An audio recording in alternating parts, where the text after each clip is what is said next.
नमस्कार दोस्तों, स्वागत है आप सभी का सुपर आयस पर। एक बहुत ही बड़ा माइलस्टोन सामने आ रहा है भारत के लिए।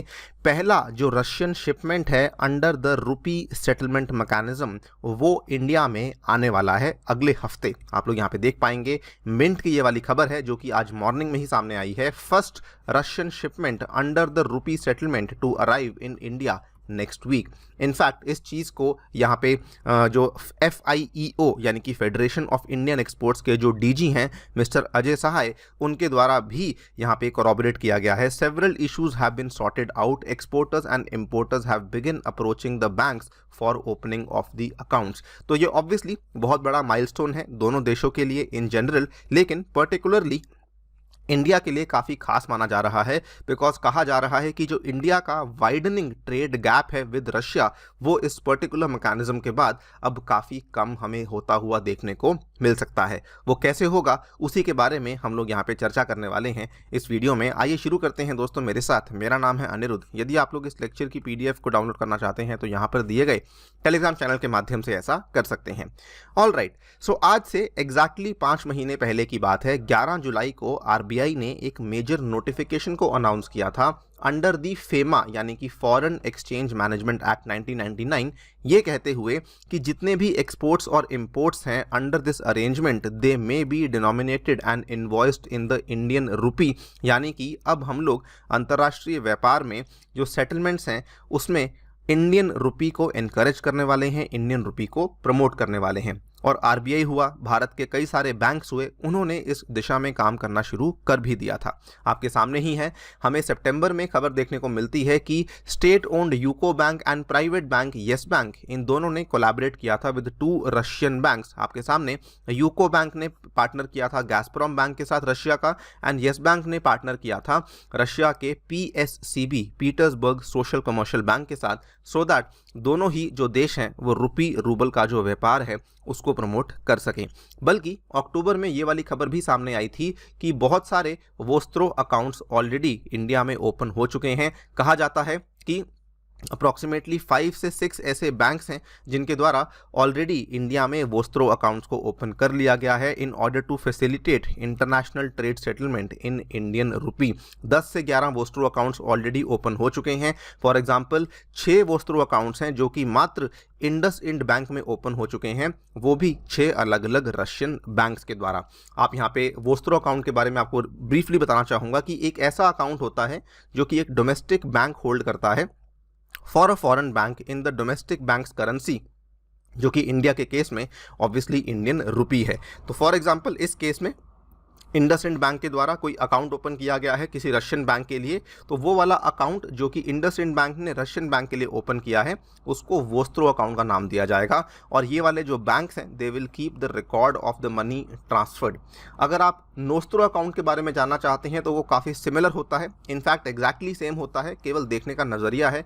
जो रशियन बैंक ने इंडिया में अकाउंट ओपन किया है with Indian bank, Indian bank के लिए वो वाला अकाउंट वोस्त्रो अकाउंट होगा, लेकिन रशियन बैंक के लिए वो वाला अकाउंट एक नोस्त्रो अकाउंट होगा। The accounts opened by Yes bank and UCO bank are vostro account and the ones opened by Russia's Sber bank and VTB bank are called as the nostro accounts. तो केवल देखने का नज़रिया है जिससे ये वोस्त्रो नोस्त्रो हम टर्म्स को डिस्टिंग्विश करते हैं।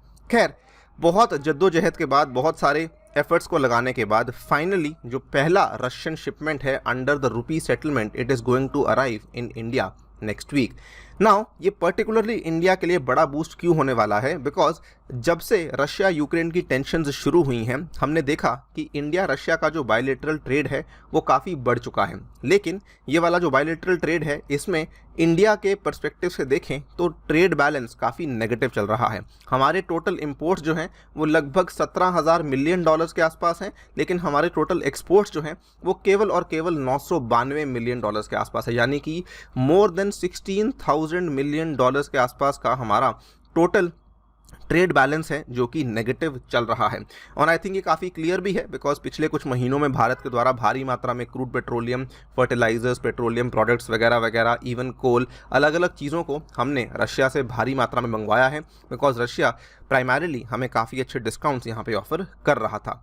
इंडिया के लिए फ़ायदा अब इसलिए होने वाला है बिकॉज रशिया ने रिसेंटली इंडिया से कुछ चीज़ों की रिक्वेस्ट करी है, एयरक्राफ्ट्स की, हेलीकॉप्टर स्पेयर पार्ट्स की, और एक बहुत बड़ी लिस्ट है जो कि कहा जाता है लगभग उसमें 500 के आसपास आइटम्स हैं जो कि रशिया इंडिया से मंगवाने वाला है। साथ ही में डॉक्टर जयशंकर ने आज से 4-5 दिन पहले ये वाली डेवलपमेंट शेयर करी थी कि इंडिया के द्वारा एक लिस्ट ऑफ प्रोडक्ट्स शेयर करी गई है मॉस्को के साथ for access to the Russian market, यानी कि हम लोग आपकी रशियन मार्केट में इंडिया के ये प्रोडक्ट्स हैं जो कि बेचने में इंटरेस्टेड हैं। अब इन दोनों डेवलपमेंट्स को अगर आप साथ में देखेंगे तो इसमें इंडिया को फ़ायदा इसलिए होने वाला है, अभी तक क्या हो रहा था कि हम लोग जो रशिया से सामान मंगवा रहे थे उसमें हम लोग रुपी में पेमेंट कर रहे थे, लेकिन रशिया के जो इम्पोर्टर्स थे उनको इसमें कोई भी फ़ायदा नहीं था, बिकॉज वो लोग अगर रुपी में पैसा इकट्ठा करते हैं तो उनको फ़ायदा क्या, क्योंकि वो इंडिया से कुछ मंगवा नहीं रहे थे।